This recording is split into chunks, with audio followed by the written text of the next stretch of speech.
Hello दोस्तों, board exam with Pankaj में आप सभी का स्वागत है।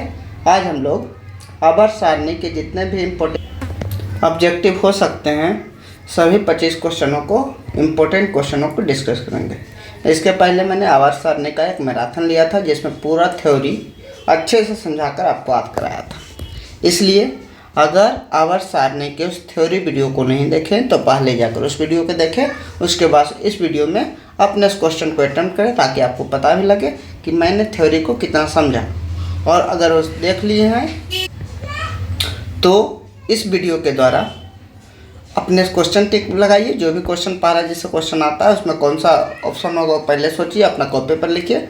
उसके बाद जो हम रिवीजन कराएंगे वो रिवीजन भी आप देखते हुए चलिएगा, क्योंकि एक क्वेश्चन के अंदर बहुत सारा क्वेश्चन हम जो इसमें पढ़ाएं उसको पूरा रिवीजन भी करा देंगे। तो शुरू करते हैं। पहला है, डोबेरायर ने तत्वों को किस आधार पर वर्गीकृत किया था।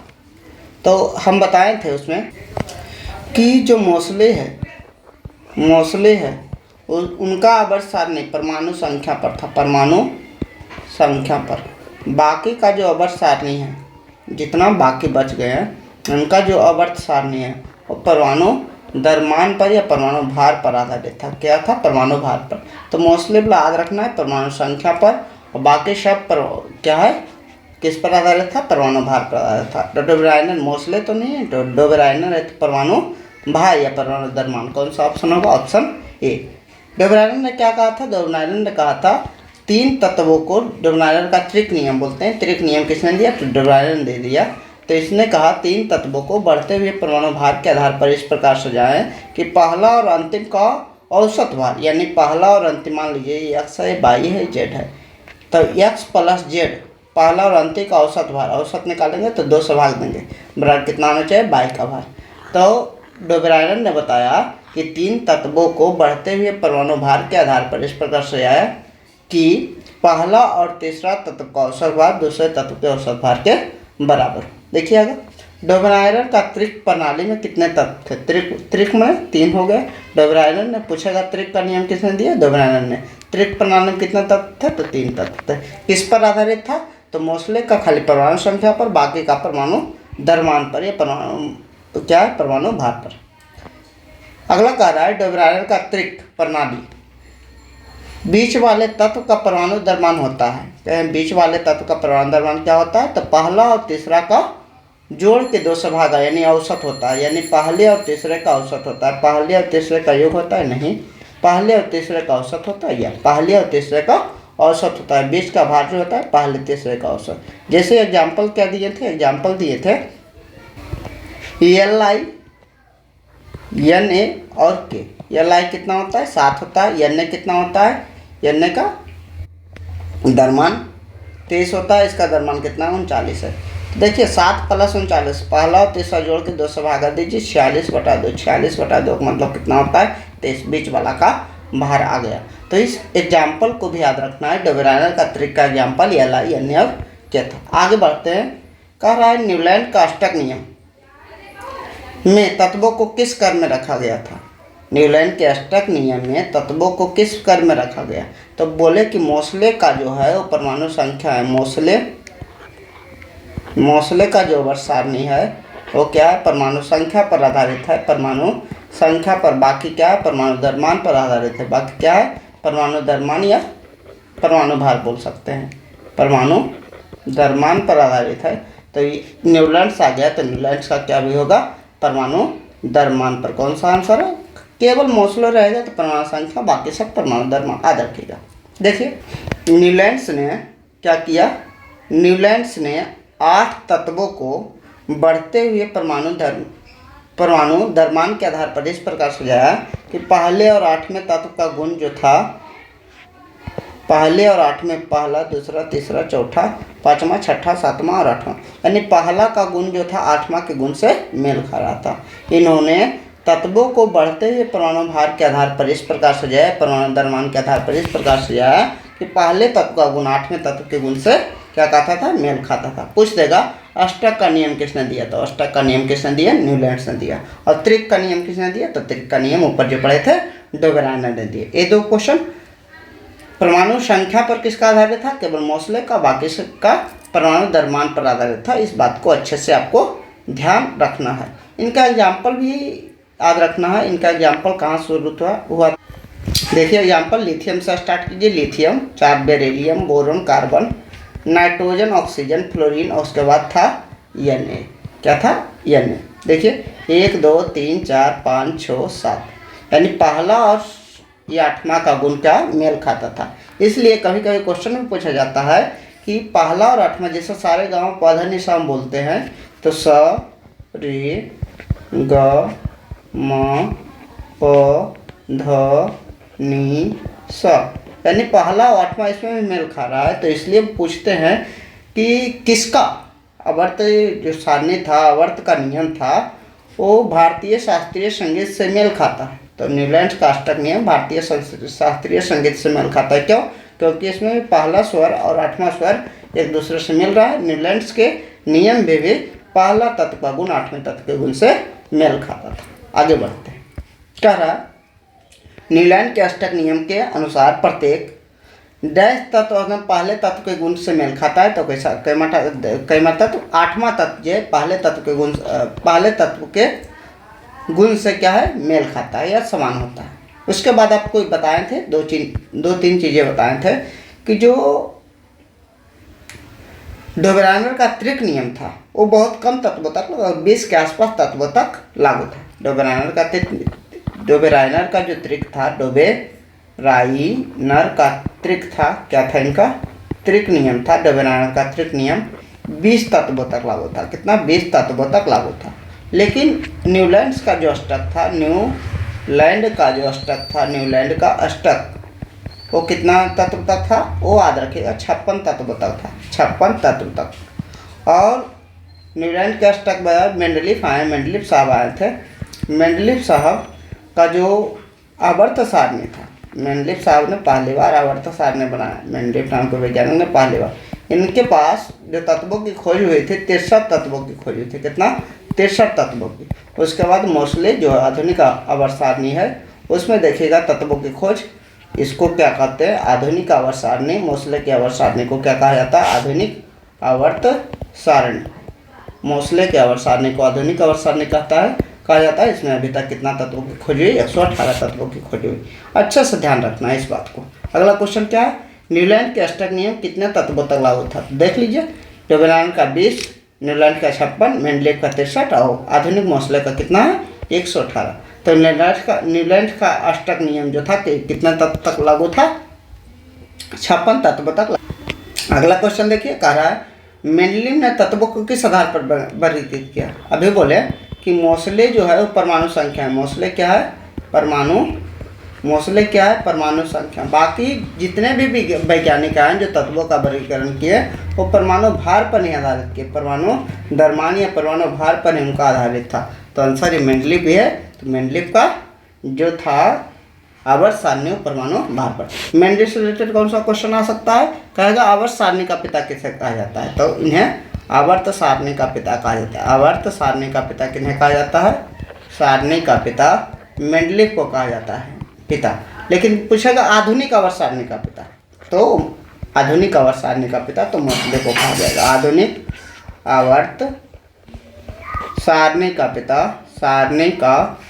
पिता जो है किन्हें कहा जाता है? मोस्ले को कहा जाता है। मोस्ले को कहा जाता है। अच्छे से याद रखिएगा। आवर्त सारणी का पिता कहेगा तो मेंडलीफ, आधुनिक आवर्त सारणी का पिता कहेगा तो मोस्ले।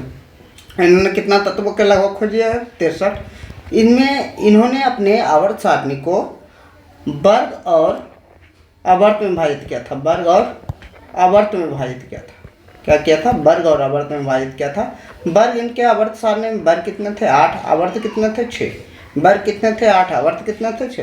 पूछ देगा मेंडलीफ की आवर्त सारणी में वर्गों की संख्या कितनी? 8 है। तो मेंडलीफ की आवर्त सारणी में आवर्त की संख्या कितनी है? 6। पूरा तत्व कितना था? 63 था। आवर्त सारणी का पिता मेंडलीफ को कहा जाता है। आगे बढ़ते हैं। कह रहा है मेंडलीफ के आवर्त सारणी में कुल कितने आवर्त? तो मेंडलीफ के आवर्त सारणी में कितने आवर्त थे? अभी बता चुके हैं कितना आवर्त है? 6 आवर्त थे। मेंडलीफ के आवर्त सारणी में कितना आवर्त थे? 6 आवर्त थे। क्वेश्चन ये भी पूछा जा सकता है आवर्त किसे कहते हैं, वर्ग किसे कहते हैं? आवर्त किसे कहते हैं और वर्ग किसे कहते हैं? तो आवर्त सारणी के जो क्षैतिज कतार होता है, इस प्रकार का कतार होता है, क्षैतिज कतार को क्या कहते हैं? आवर्त सारणी के क्षैतिज कतार को आवर्त कहते हैं। और ऊर्ध्वाधर इस प्रकार के जो कतार होता है उसे क्या कहते हैं? ऊर्ध्वाधर कतार को क्या कहते हैं? वर्ग कहते हैं। तो कहेगा आवर्त सारणी के क्षैतिज कतार को आवर्त कहते हैं। आवर्त सारणी के क्या? आवर्त सारणी के जो हैं ऊर्ध्वाधर कतार को क्या कहते हैं? वर्ग कहते हैं। आगे बढ़ते हैं। देखिए, मेंडलीफ ने अज्ञात तत्वों के लिए क्या किया था? तो मेंडलीफ ने अज्ञात तत्वों के लिए खाली स्थान छोड़ा था और एक एग्जाम्पल भी दिए थे। जर्मेनियम का नाम जो है एका सिलिकॉन रखा था, एका सिलिकॉन रखा था। क्या सिलिकॉन के पास था? सिलिकॉन, एका सिलिकॉन रखा था। तो मेंडलीफ ने अज्ञात तत्वों के लिए क्या किया था? तो अज्ञात तत्वों के लिए उन्हें स्थान छोड़ दिया था, खाली स्थान छोड़ दिया था। अगला बोल रहा है मेंडलीफ ने किस तत्व की भविष्यवाणी की थी जिसके बाद जर्मेनियम जेई कहा गया, जिसको बाद में जर्मेनियम जेई कहा गया? जर्मेनियम के लिए क्या इन्होंने नाम दिया था? अभी बताएं। जर्मेनियम के लिए नाम दिया था इन्होंने एका सिलिकॉन, एका सिलिकॉन, क्योंकि सिलिकॉन के समान गुण के उन्हें लगे थे और बाद में ऐसा ही खोज किया गया। कह रहा है मेंडलीफ की अगर आवर्त सारणी में सबसे बड़ी समस्या किसका स्थान तय करने में आई? तो हाइड्रोजन। देखिए हाइड्रोजन, अभी भी हाइड्रोजन यहाँ भी है, अंतिम भी है, शुरू में भी आवर्त सारणी में देखिएगा। तो मेंडलीफ की आवर्त सारणी में सबसे बड़ी समस्या हाइड्रोजन के स्थान को निश्चित करने में आई। कौन सा आंसर होगा? हाइड्रोजन के स्थान को निश्चित करने में। अगला क्या है? अगला क्वेश्चन है कि आधुनिक आवर्त सारणी किस वैज्ञानिक ने प्रस्तुत की? तो ये मोसले के आवर्त सारणी को, मोसले के आवर्त सारणी को इसे कहते हैं आधुनिक आवर्त सारणी। क्या कहते हैं? आधुनिक आवर्त सारणी। तो कहेगा आवर्त सारणी किसको कहते हैं? तो मेंडलीफ के आवर्त सारणी को, मेंडलीफ के आवर्त सारणी को कहते हैं आवर्त सारणी। पूछेगा आवर्त सारणी तो मेंडलीफ ने दिया, लेकिन आधुनिक आवर्त सारणी तो मोसले ने दिया। किसने? मोसले ने। इसका केवल इन्हीं का, मोसले का ही आवर्त सारणी परमाणु संख्या पर आधारित था। किस पर आधारित था? परमाणु संख्या पर आधारित था। देखिए क्वेश्चन क्या है? आधुनिक आवर्त सारणी किस वैज्ञानिक ने प्रस्तुत किया? तो आधुनिक आवर्त सारणी मोसले ने प्रस्तुत किया। अगला क्या कह रहा है? आधुनिक आवर्त नियम के अनुसार तत्वों को किस आधार पर रखा गया? आधुनिक आवर्त सारणी यानी मोसले वाला कह रहा है। तो मोसले का आवर्त सारणी जो है परमाणु संख्या पर है, परमाणु संख्या पर। बाकी तो द्रव्यमान संख्या, बाकी परमाणु, बाकी जो है परमाणु भार या परमाणु द्रव्यमान पर है, परमाणु भार या परमाणु द्रव्यमान पर है। ठीक है, तो ये क्या कर रहा है? आधुनिक आवर्त सारणी। अभी बोले आधुनिक आवर्त सारणी के मोसले का है और मोसले का परमाणु संख्या पर है। परमाणु संख्या कौन सा आंसर है? आंसर हमारा बी हुआ। अगला देखिए, अब देखिए एक चीज़ जो पढ़ सकते हैं कि ये जो है मेंडलीफ के आवर्त सारणी में, देखिए मेंडलीफ के आवर्त सारणी में कहाँ था? मेंडलीफ के आवर्त सारणी में 6 वर्ग है और कितना आवर्त है?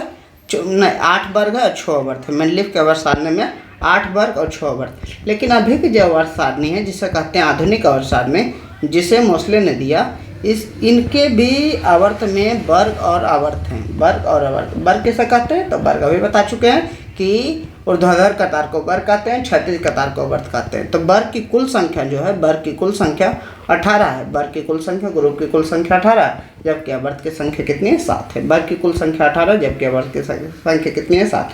आधुनिक आवर्त सारणी में कितने आवर्त हैं? आधुनिक आवर्त सारणी में अभी बताएं कितने आवर्त है? तो हमारे पास 7 आवर्त है। और पूछा वर्ग कितने ग्रुप या गुट या वर्ग है?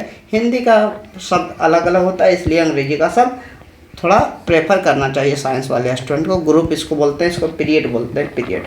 इंग्लिश में दूसरा शब्द नहीं है, लेकिन हिंदी में दूसरा शब्द समूह, कभी गुट कभी वर्ग इस पर दे सकता है।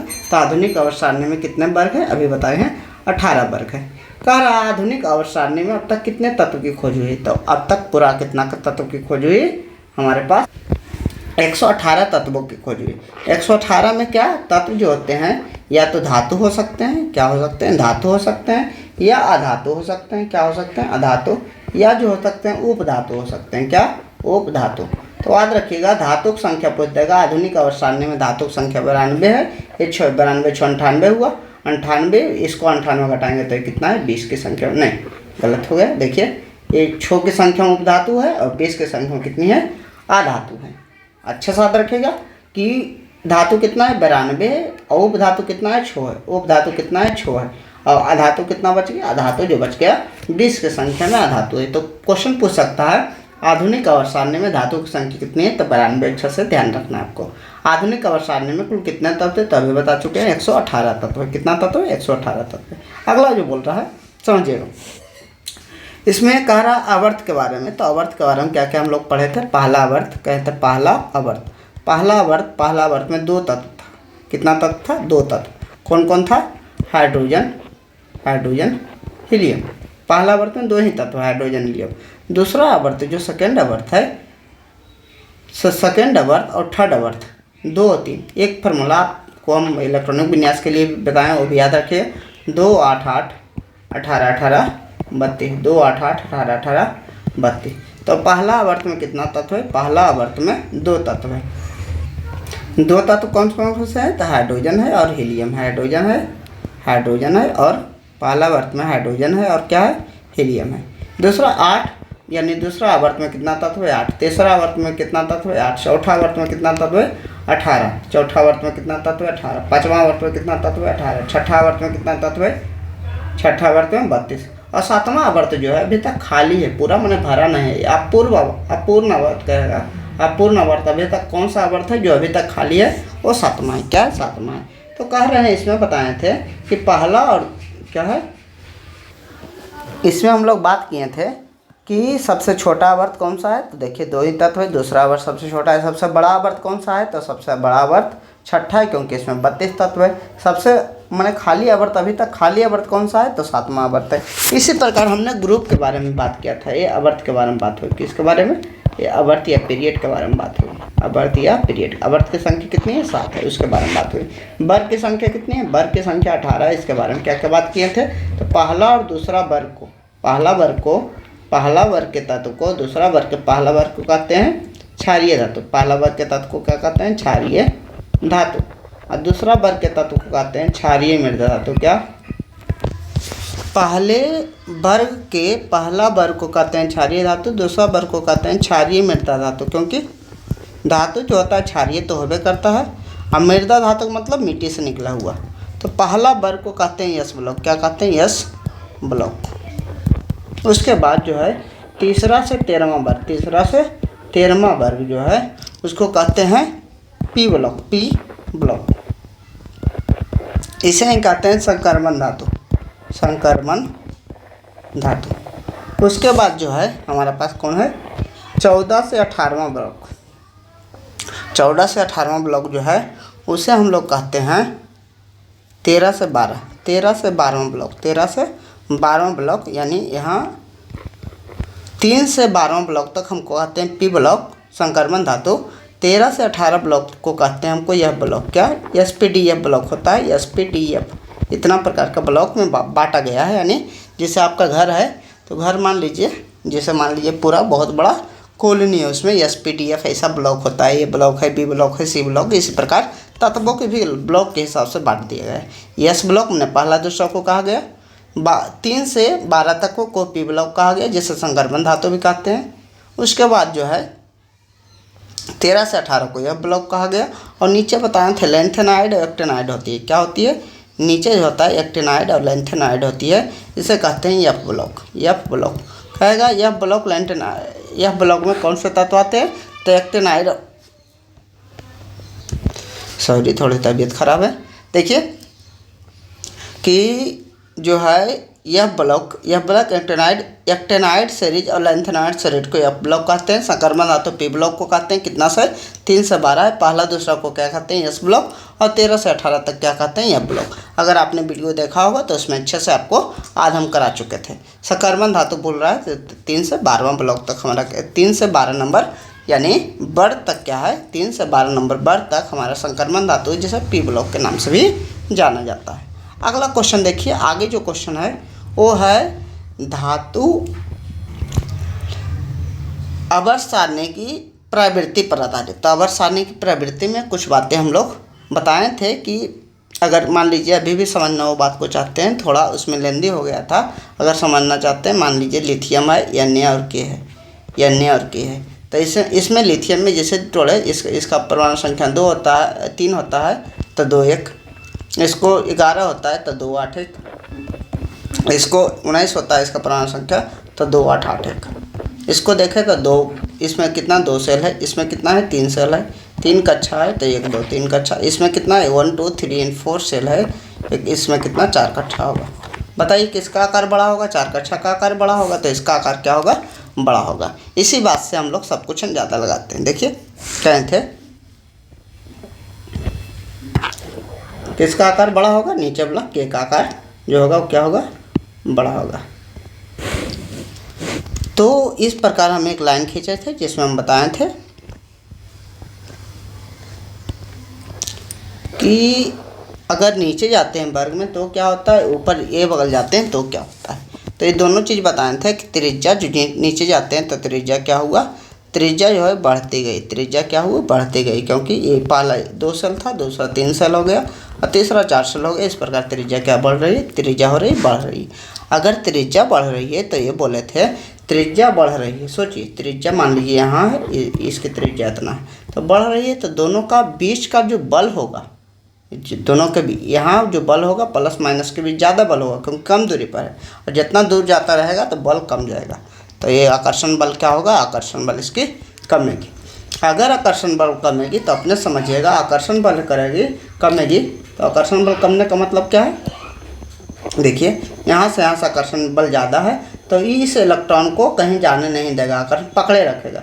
लेकिन दूर में है तो आकर्षण बल कम है, तो आकर्षण बल कम है तो इलेक्ट्रॉन कहीं भी जा सकता है, कहीं भी जा सकता है, यानी कुछ क्रिया कर सकता है, क्रिया यानी अभिक्रियाशील। क्या आकर्षण बल अगर हमारे पास कम है, आकर्षण बल यहाँ दूर है यानी कम है, बल कम है, बल कम लगा रहे हैं तो क्या होगा, आकर्षण बल ये जो होगा अभिक्रियाशीलता, अभिक्रियाशीलता क्या होगी, बढ़ेगी, अभिक्रियाशीलता क्या होगी, बढ़ेगी। ये बात होगी।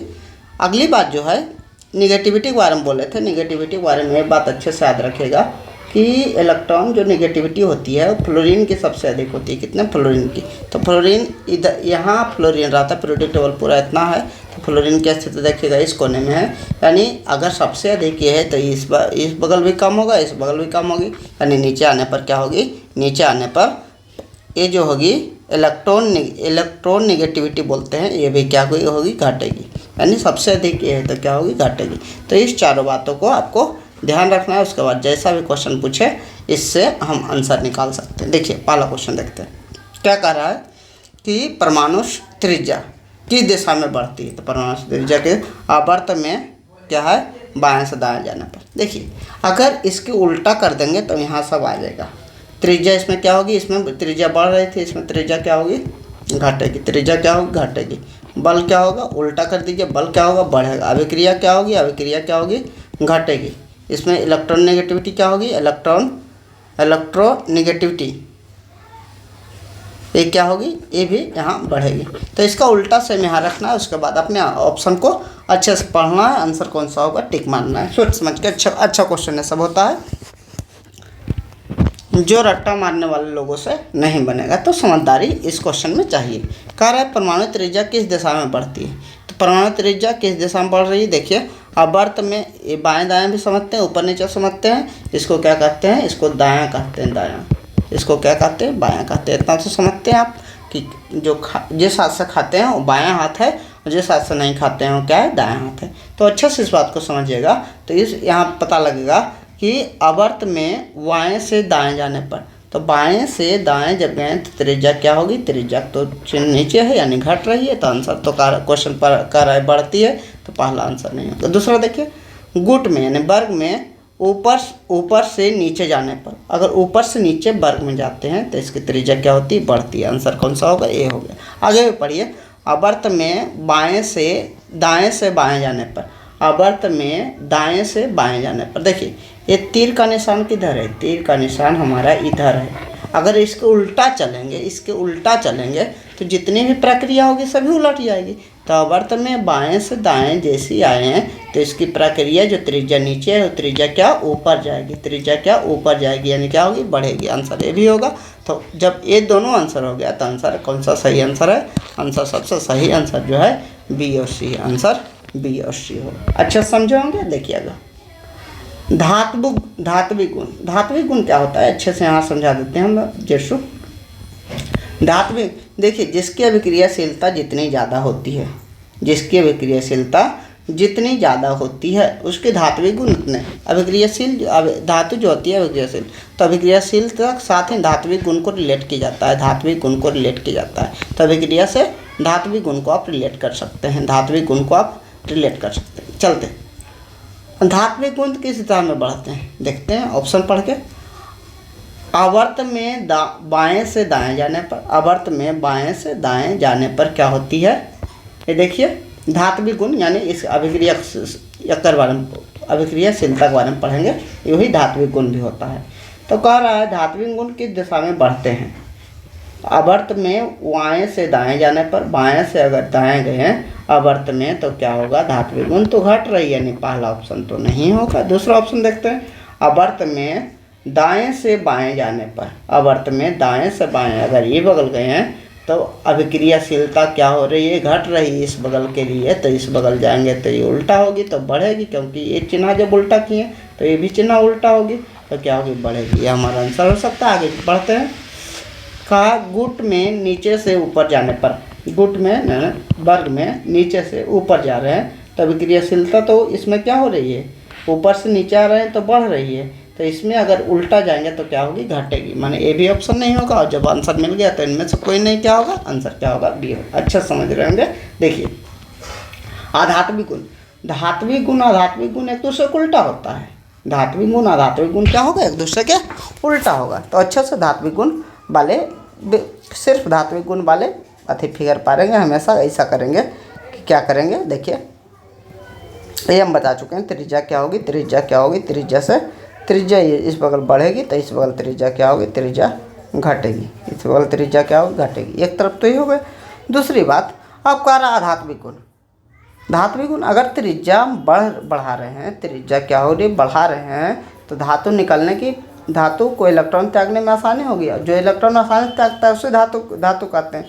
तो त्रिज्या बढ़ाने पर धात्विक गुण क्या होगी, धात्विक गुण बढ़ेगी। अधातु उल्टा अधातु होता है, अधात्विक गुण क्या होगी, अधात्विक गुण जो है घटेगी। अगर यहाँ अधात्विक गुण घटेगी तो यहाँ अधात्विक गुण क्या होगी, अधात्विक गुण, आधात्विक जो गुण होगी घटेगी तो यहाँ क्या होगी, बढ़ेगी। अब क्वेश्चन का आंसर देखिए, कह रहा है गुट में नीचे की ओर बढ़ते हैं, कह रहा है गुट में नीचे की ओर। अगर गुट में नीचे की ओर गए, गुट में नीचे की ओर गए तो आधात्मिक गुण तो घट रही है, आधात्मिक गुण तो घट रही है, तो ये तो आंसर हमारा होगा नहीं। दूसरा, आवर्त में बाएं से दाएं जाने पर, ये होता है बाएं, ये होता है दाएं, समझिए बाएं से दाएं अगर गए हैं तो आधात्मिक गुण जो है, आधात्मिक गुण यहाँ बढ़ रही है, तो दूसरा आंसर होगा।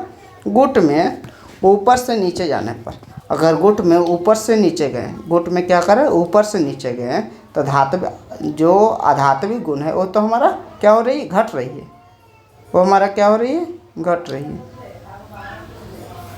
ऊपर की ओर नहीं, क्वेश्चन गलत पढ़ लिए। तीसरा नंबर, गुट में ऊपर की ओर जाने पर, अगर ऊपर की ओर जाए, नीचे की ओर आए तो घट रही है, और ऊपर की ओर जाएंगे तो क्या होगी, बढ़ेगी। और बढ़ेगी पूछिए रहा है तो आंसर ए भी होगा, यानी आंसर अब बी और सी दोनों हो गए, तो आंसर क्या होगा, बी और सी दोनों होगा। आगे बढ़ते हैं, कहा किस गुट को सभी निष्क्रिय गैस आते हैं। इसमें 2-3 चीज़ हम बताए थे कि पहला को क्षारीय धातु कहते हैं, दूसरा को क्षारीय मृदा धातु कहते हैं, 13 को जो कहते हैं, 13 को क्वाइन मेटल कहते हैं, सिक्का धातु कहते हैं, क्वाइन मेटल। 17 को हाइलोजन ग्रुप कहते हैं, 17 को हाइलोजन ग्रुप कहते हैं। हाइलोजन का एग्जाम्पल भी दिए थे, fluorine, chlorine, bromine, iodine, fluorine, chlorine, bromine, iodine. उसके बाद कहे थे 18 को जो कहते हैं अक्रिय धातु कहते हैं, 18 को क्या कहते हैं, अक्रिय धातु। इसका भी एग्जाम्पल दिए थे, हीलियम, नियोन, आर्गन, क्रिप्टन, जनन। हीलियम, नियोन, आर्गन, क्रिप्टन, जनन, ये जो था हमारा अक्रिय। 18 ग्रुप को निष्क्रिय अक्रिय गैस कहते हैं। तो ग्रुप नंबर कितना हुआ, 18। आगे बढ़ते हैं, लेंथेनाइड और एक्टिनाइड आवर्त। लेंथेनाइड और एक्टिनाइड आवर्त अब आपको याद रखना है कि किस में रहता है, ये जो नीचे है जिसको यह ब्लॉक कहते हैं, अभी बताएं, ये ऊपर एक्टिनाइड होता है, नीचे लेंथेनाइड होता है। छठा और सातवां ग्रुप का ये एक्सटेंशन है। तो छठा और सातवां आवर्त में क्या होता है, एक्टिनाइड और लेंथेनाइड सीरीज रहते हैं। अगला क्वेश्चन कह रहा है आवर्त में संयोजकता किस प्रकार बदलती है? आवर्त में संयोजकता किस प्रकार बदलती है? अपने समझिए, संयोजकता क्या होती है? संयोजकता इलेक्ट्रॉन त्यागने या ग्रहण करने की क्षमता, किसी तत्व के इलेक्ट्रॉन त्यागने या ग्रहण करने की क्षमता क्या कहलाती है? संयोजकता। अगर कभी परिभाषा पूछ दे तो भी बता देते हैं। भी हम संयोजकता की परिभाषा पूछेगी, संयोजकता, तो कहेंगे, क्या कहेंगे इसकी परिभाषा? किसी तत्व के इलेक्ट्रॉन त्यागने एवं ग्रहण करने की क्षमता, ग्रहण करने की क्षमता को संयोजकता कहते हैं। क्या कहते हैं? संयोजकता कहते हैं। किसी तत्व को इलेक्ट्रॉन त्यागने या ग्रहण करने की क्षमता को क्या कहते हैं? संयोजकता कहते हैं। तो अपने समझिएगा, जैसे मान लीजिए किसी का इलेक्ट्रॉनिक विन्यास लिखे, N कितना हुआ? 2 8 1। मान लीजिए किसी का इलेक्ट्रॉनिक विन्यास लिखे P का मतलब फास्फोरस 15 होता है, तो इसका 2 8 5। देखिए, हमेशा याद रखिएगा, अगर 4 से कम इलेक्ट्रॉन है तो संयोजकता हमारा वही होगी। इसकी संयोजकता कितनी होगी? संयोजकता 1 होगी। अगर 4 या 4 से कम इलेक्ट्रॉन है, संयोजकता वही होगी। अगर 4 से ज़्यादा इलेक्ट्रॉन है तो संयोजकता कितनी होगी? 8 में से उसको घटाना है। कितना करना है? 8 में से घटाना है। तो 8 में से क्या 5 घटेगा, क्योंकि 4 से ज़्यादा है, तो संयोजकता कितनी होगी? 3 होगी। तो अपने समझिए, जब 1 इलेक्ट्रॉन रहेगा संयोजकता रहेगी 2, ये भी संयोजकता, 3 भी संयोजकता, 4 भी। लेकिन जब 5 होगी तो 8 में घटाएंगे, संयोजकता 3 आ जाएगी। समझ रहे हैं? जब अंतिम 5 इलेक्ट्रॉन होगी, कहें 5 से ज़्यादा इलेक्ट्रॉन बाहरी कक्षा में रहने पर तो संयोजकता 8 में घटाना पड़ता है। अगर 6 इलेक्ट्रॉन रहेगी 8 में घटाएंगे 2, उसके बाद कितना? 1। तो संयोजकता क्या होगी? संयोजकता कह रहा है संयोजकता किस प्रकार, तो पहले क्या हो रही है? बढ़ रही है, उसके बाद क्या हो रही है? घटती है। पहले बढ़ती है फिर घटती है। हमेशा 1 से 4 तक बढ़ती है फिर घटती है। 1 से 4 तक क्या होती है? बढ़ती है, फिर क्या होती है? घटती है। सही है। इलेक्ट्रॉन नेगेटिविटी की प्रवृत्ति क्या है? इलेक्ट्रॉन नेगेटिविटी क्या बताए थे? F को लीजिए, इधर भी घटता है इधर भी घटता है, दोनों तरफ क्या होता है? सबसे ज़्यादा इसका है। कहेगा सबसे ज़्यादा इलेक्ट्रॉन नेगेटिव पदार्थ आवर्त सारणी में कौन सा है?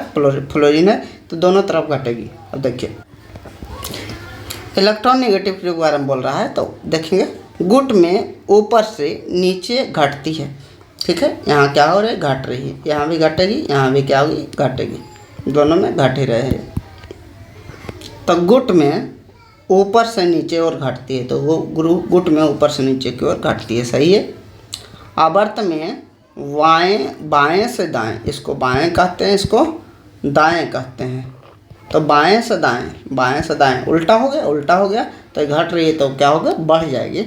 अब लिख भी रहा है बढ़ती, यानी ये भी सही हो गया। तो क्या हमारा दोनों सही निकला। आगे देखिए, कह रहा है कि आधुनिक आवर्त सारणी में धातुएं कहाँ स्थित है? तो बताएं कि तो आवर्त सारणी को अगर 3 खाने में बांट दी जाए ऐसा करके, तो यहाँ जो होता है, यहाँ धातुएं हैं, बीच में उप धातु है, बीच में क्या है? उप धातु है, और इसमें क्या है?